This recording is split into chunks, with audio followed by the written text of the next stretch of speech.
biggest music library. 100.7. We play anything. Let's do it.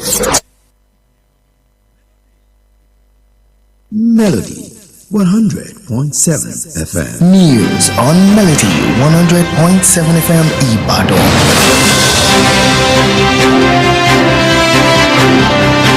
News on Melody 100.7 FM. Reporting live from Melody 100.7 FM. 100.7 FM Ibadan.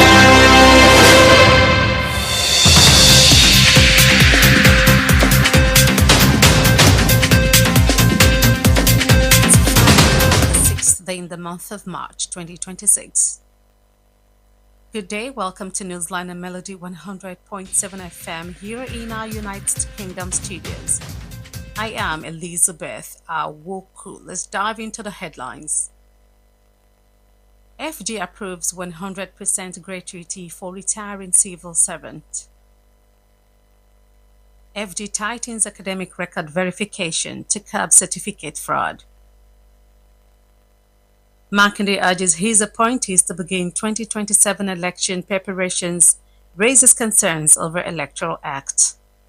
And on the foreign scene, Trump says he must be involved in choosing Iran's next leader. And on Sports News today, CAF postpones WAFCON 2026 to July. Here is the news in detail, starting with national stories.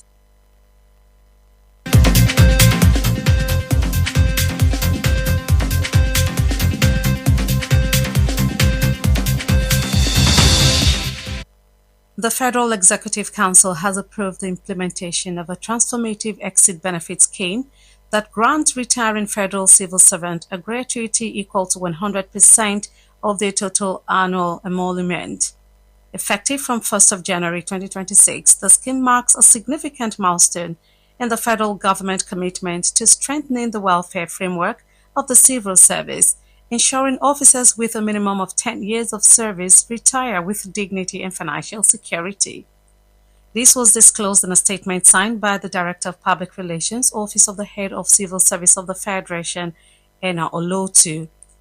The approval followed extensive deliberations and technical input from an interministerial technical committee constituted by the Office of the Head of the Civil Service of the Federation. The federal government has intensified efforts to curb certificate fraud by tightening the verification of academic records across tertiary institutions as part of broader reforms aimed at strengthening the integrity and credibility of Nigeria's education system. The step followed reports that Nigerians had obtained questionable degrees from unaccredited institutions abroad. The federal government reiterated its commitment to strengthening the integrity of academic records and improving institutional compliance across the education sector. The Minister of Education, Dr. Maruf Alausa, disclosed this on Thursday in his keynote address at a national capacity building program for school representatives organized to support the implementation of the Nigeria Education Repository and Data Bank. In another story, Governor Seyi Makinde of Oyo State has urged his appointees and elected office holders to begin preparations ahead of the 2027 general elections, while also expressing concerns over what he described as uncertainty surrounding the authentic version of Nigeria's Electoral Act. The governor gave the directive on Thursday during an iftar program organized by the state government at the banquet hall of the government house.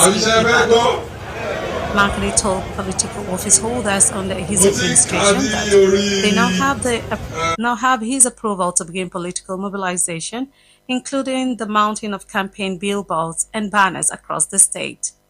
He, however, emphasized that their loyalty should not be to him personally, but to the people of the state and the continued development of Oyo. Thank you for staying tuned. Newsline returns shortly. Stay with us.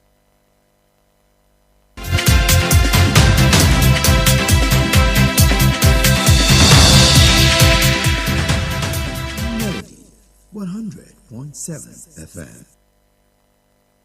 Melody FM 100.7. Doing business without advertising is like winking at a girl in the dark.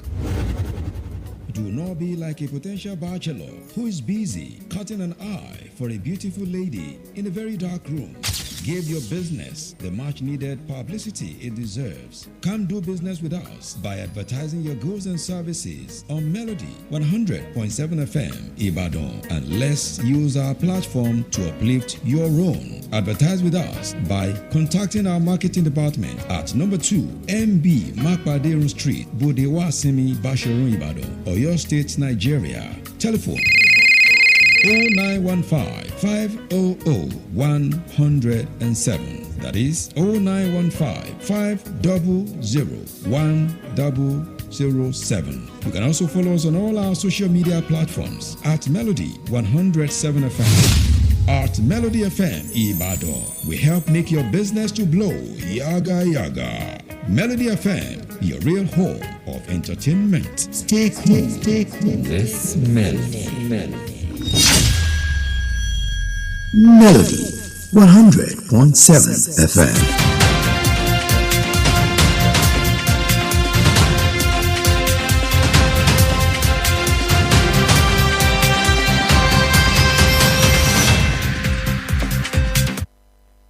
Welcome back. Still listening to Newsline on Melody 100.7 FM. Many thanks for staying with us.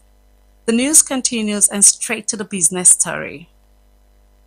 The managing director of Zaman Offshore Services Limited, Mr. Oluwole Asalu, has called for stronger financing frameworks, deliberate infrastructure investment, and accelerated technology adoption to unlock Nigeria's domestic gas potential. According to a statement, Asalu made the call during a panel session at the recently held Lagos Energy Week, where he joined industry leaders to examine how sustainability principles can drive responsible gas development in Nigeria. Speaking during the session titled Advancing Domestic Gas Utilization, an ESG Framework for Emission Reduction, he anchored his remarks on supply reliability, identifying infrastructure gaps as the most immediate constraint to domestic gas expansion. He said demand for gas is not the problem, that the real challenge is the infrastructure required to deliver gas at scale, which will continue until they close the gap. Reliability will remain a structural issue. And on the foreign scene, the United States President Donald Trump has said he must be involved in the selection of Iran's next leader following the death of the country's supreme leader, Ali Khamenei. Trump made the remarks in an interview with Axios on Thursday, dismissing the possibility of Khamenei's son, Mojtaba Khamenei, succeeding his father.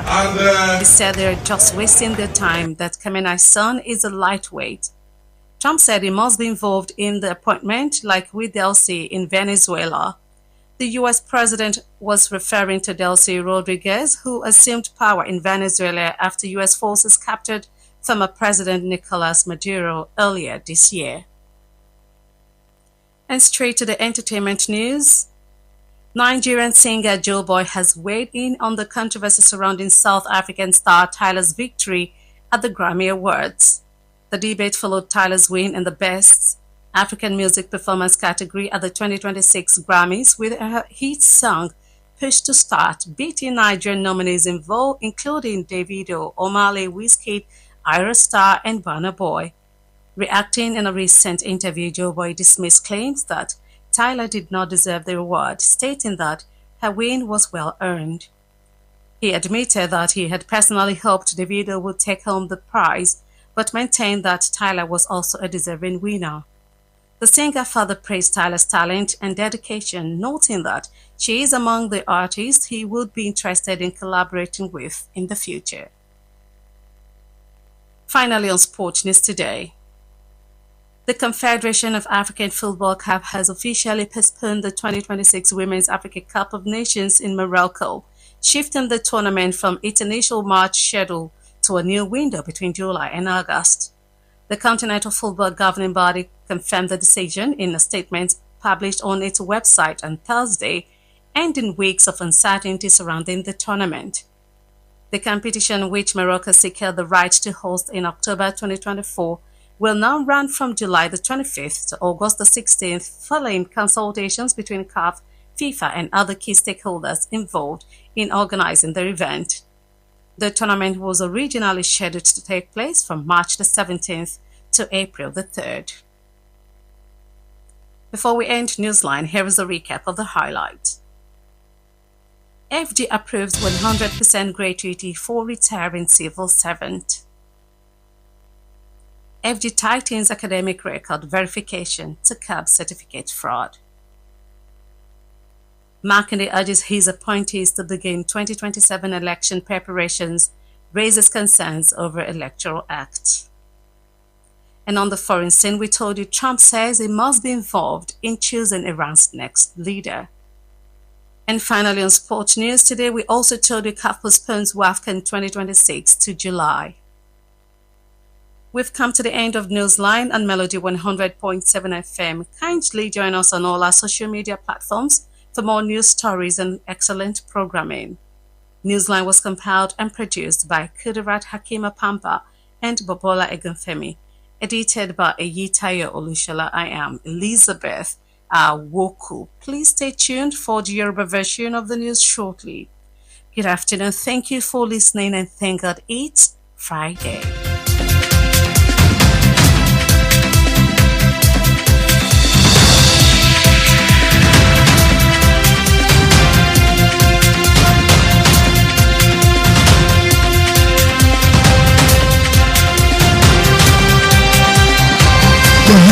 FM Melody 100.7 FM ìkànnì tó kọjá rẹ́kẹrẹ́kẹ́ Melody FM Ìbàdàn. Ìròyìn ní ìkànnì Melody 100.7 FM Ìbàdàn.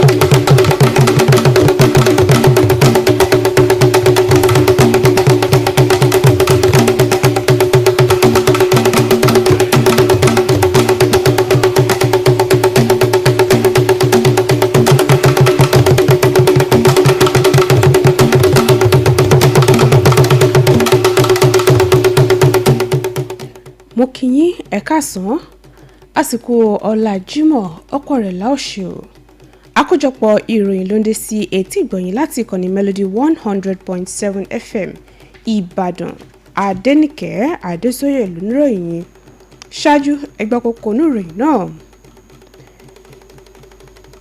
Ìjọba àpapọ̀ buwọ́lù ìdá 100% owó àjẹmọ́nú fáwọn òṣìṣẹ́ fẹ̀yìntì. Ìjọba àpapọ̀ ti pẹlẹmọ́ ṣíṣe ìwádìí àkọsílẹ̀ ètò ìkẹ́kọ̀ọ́ lójúnà àti dẹ́kun ṣíṣe ayédèrú ìwé ẹ̀rí. Gómìnà Mákindé rọ àwọn tó yàn sípò láti bẹ̀rẹ̀ sí ní gbáradì fún ètò ìdìbò ọdún 2027. Ọgbà bẹ́ẹ̀ ló kọminú lórí òfin ètò ìdìbò. Nílẹ̀ òkèrè, Trump sọ pé òun gbọ́dọ̀ lọ́wọ́ nínú yíyan adarí ilẹ̀ Iran tuntun. Lábala eré ìdárayá, àjọ CAF sún ìdíje WAFCON sí oṣù keje ọdún 2026. Ìròyìn rèé lẹ́kùnrẹ́rẹ́.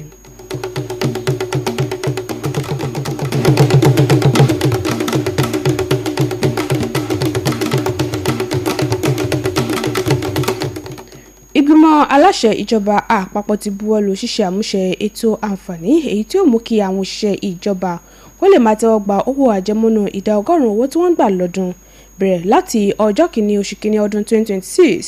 Èyí sàmì àyípadà gbòógì nínú ìfarajìn ìjọba àpapọ̀ láti ro ìgbáyégbádùn àwọn òṣìṣẹ́ ìjọba lágbára sí i lójúnà àti rí dájú pé àwọn òṣìṣẹ́ ìjọba fẹ̀yìntì pẹ̀lú ìfọkànbalẹ̀. Èyí jẹ́ nínú àtẹ̀jáde kan látọwọ́ adarí ètò ìpolongo níléeṣẹ́ ìjọba àpapọ̀ tó ń rí sọ́rọ̀ àwọn òṣìṣẹ́ ìjọba ẹnu olóòtú ìjọba. Ìbuwọ́lù ọ̀hún ni wọ́n ṣe lẹ́yìn ìjíròrò tí ó wáyé láàrin àwọn iléeṣẹ́ ìjọba lọ́lọ́kan-ò-jọ̀kan.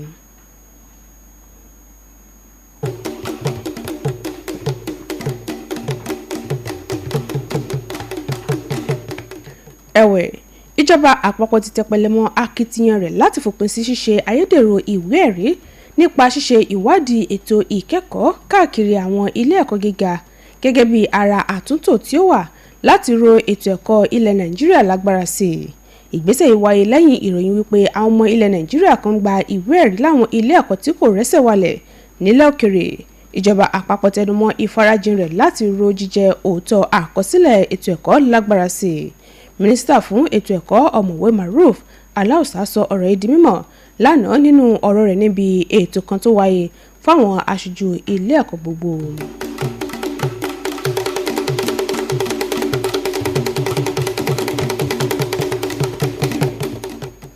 Gómìnà Ṣèyí Mákindé ti ìpínlẹ̀ Ọ̀yọ́ ti rọ àwọn tó yàn sípò àtàwọn míì tí wọ́n dìbò yàn láti bẹ̀rẹ̀ sí ní gbáradì fún ètò ìdìbò àpapọ̀ ọdún 2027 níbi ó ṣe kọminú lórí ohun tó ṣàpèjúwe gẹ́gẹ́ bí àìsí àrígbámú tó dájú lórí ojúlówó òfin ètò ìdìbò. Gómìnà sọ̀rọ̀ yìí lánàá lákò ètò ìṣínú tí iléeṣẹ́ ìjọba gbé kalẹ̀ nígbà kankan nílé ìjọba. Mákindé sọ fún àwọn tí ó wà nípò òṣèlú lábẹ́ ìṣèjọba rẹ̀ wípé wọ́n ti ní ìyọ̀ǹda láti bẹ̀rẹ̀ sí ní kó àwọn èèyàn jọ àti láti ṣe ìpolongo ìbò pẹ̀lú àwọn pátákó àtọ́ka káàkiri ìpínlẹ̀ Ọ̀yọ́. Gómìnà ọ̀hún sọ pé wọ́n gbọ́dọ̀ jẹ́ olóòótọ́ sí àwọn èèyàn ìpínlẹ̀ yìí kí wọ́n sì tẹ̀síwájú láti máa mú ìdàgbàsókè bá ìpínlẹ̀ Ọ̀yọ́.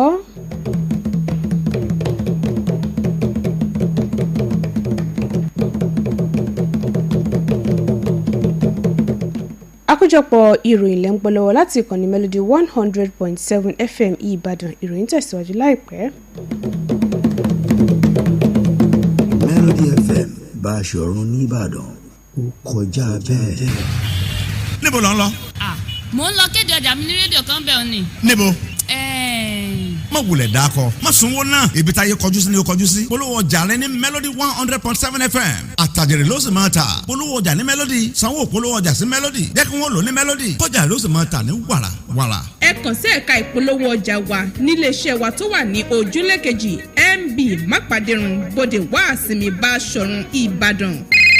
Ẹ sì lè pè wá sórí ẹ̀rọ ìbáraẹnisọ̀rọ̀ 0915 500 107 lẹ́ẹ̀kan sí 0915 500 107. Bákan náà lẹ́tún lè kàn sí wa lórí àwọn ìtàkùn ayélujára wa @Melody 107 FM. Àtàjèrè fún gbogbo ẹni tó bá polówó ọjà ní Melody 100.7 FM. Melody FM Báṣọ̀run nìbàdàn ó kọjá bẹ́ẹ̀.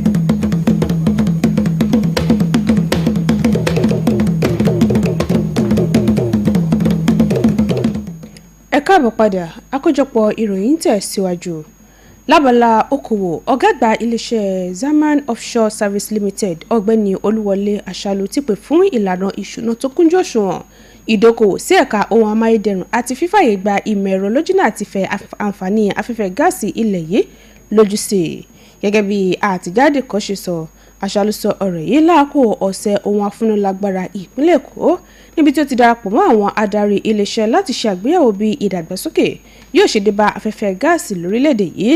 Nígbà tó ń sọ̀rọ̀, ó ní ìbéèrè fún afẹ́fẹ́ gáàsì gan kọ́ ni ìṣòro bí kò ṣe ohun amáyédẹrùn tí wọ́n nílò láti pèsè afẹ́fẹ́ gáàsì tó yẹ.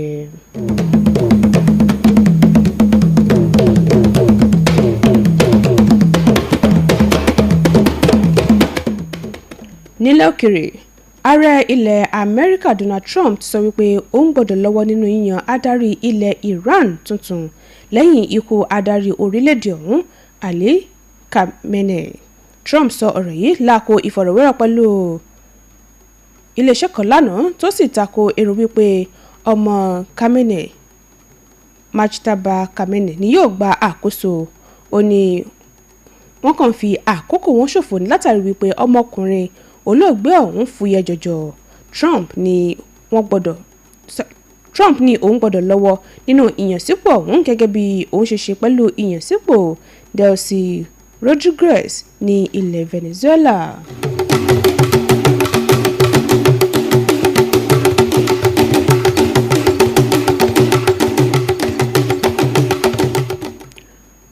Nínú ìròyìn amúlùdùn, gbajúgbajà olórin tàkasúfè tó jẹ́ ọmọlẹ̀ Nàìjíríà ní Joeboy ti dá sí awuyewuye tó so mọ́ ìjáwé olúborí akọrin tó jẹ́ ọmọ ilẹ̀ South Africa ní Tyler níbi àmì ẹ̀yẹ Grammy.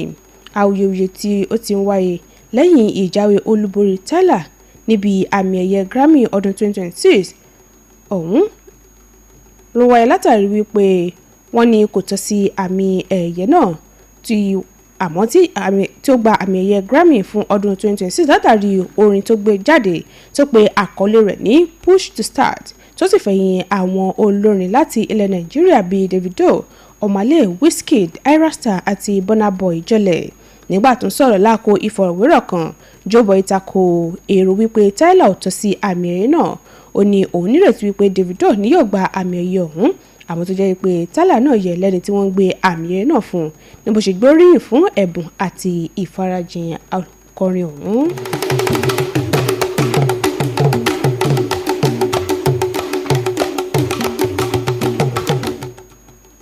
Lábala eré ìdárayá, àjọ tó ń rí sí bọ́ọ̀lù aláfẹsẹ̀gbá ní ilẹ̀ adúláwọ̀ CAF ti sún ìdíje bọ́ọ̀lù aláfẹsẹ̀gbá ti ilẹ̀ adúláwọ̀ táwọn obìnrin WAFCON tọdún 2026 síwájú títí di oṣù keje ọdún yìí. Àjọ náà fìdí ìpinnu yìí múlẹ̀ nínú àtẹ̀jáde kan tó fi léde lórí ìtàkùn rẹ̀ lánàá tó sì fòpin sí awuyewuye èyí tó ti ń jẹyọ fún ọ̀pọ̀lọpọ̀ ọ̀sẹ̀ báyìí. Ìdíje náà èyí tí ilẹ̀ Morocco yóò gba àlejò rẹ̀ yóò wáyé láàrin ọjọ́ 25 oṣù keje títí di ọjọ́ 16 oṣù kẹjọ lẹ́yìn ìgbésẹ̀ ìkànsíraẹni láàrin àjọ CAF, àjọ FIFA àtàwọn ẹ̀kọ́ míì tọ́rọ̀ kàn nínú àgbékalẹ̀ ìdíje ọ̀hún. Ìdíje WAFCON tọdún 2026 ni ó yẹ kí ó wáyé láàrin ọjọ́ 17 oṣù kẹta sí ọjọ́ 3 oṣù kẹrin àmọ́ tí wọ́n ti tún di oṣù kejì báyìí.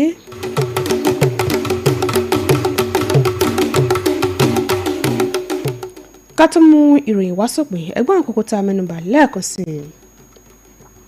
Ìjọba àpapọ̀ buwọ́lu ìdá 100 owó àjẹmọ́nú fún àwọn òṣìṣẹ́ fẹ̀yìntì. Ìjọba àpapọ̀ tẹpẹlẹ mọ́ ṣíṣe ìwádìí àkọsílẹ̀ ètò ìkẹ́kọ̀ọ́ lójúnà àti dẹ́kun ṣíṣe ayédèrú ìwé ẹ̀rí. Gómìnà ìpínlẹ̀ Ọ̀yọ́ Ṣèyí Mákindé rọ àwọn tó yàn sípò láti bẹ̀rẹ̀ sí ní gbáradì fún ètò ìdìbò ọdún 2027. Ọgbà bẹ́ẹ̀ ló kọminú lórí òfin ètò ìdìbò. Nílẹ̀ òkèèrè, àfitóyin létí pé ààrẹ ilẹ̀ Amẹ́ríkà Donald Trump sọ pé òun gbọ́dọ̀ lọ́wọ́ nínú yíyan adarí ilẹ̀ Iran tó kàn. Lábala eré ìdárayá, amúwásítì gbọ̀yìn wípé àjọ tó ń rí sí bọ́ọ̀lù aláfẹsẹ̀gbá nílẹ̀ adúláwọ̀ CAF sún ìdíje WAFCON sí oṣù keje ọdún 2026. tó èyí ló pin àkójọpọ̀ ìròyìn wa fún tòní láti ìkànnì Melody 100.7 FM Ìbàdàn. Ẹ lè darapọ̀ mọ́ wa lórí àwọn ìtàkùn ayélujára wa fún àkójọkan ètò àti ìròyìn síwájú sí i. Kudirat Akeem Apampa àti Bọ́bọ́lá Egunfẹ́mi ló ṣe àkójọpọ̀ ìròyìn. Èyítáyọ̀ Olúṣọlá ló lóòtú ìròyìn. Adenike Adesoye ló kà sétí gbọ̀yìn. Mo kí yín, ẹ máa yọṣẹ́ o.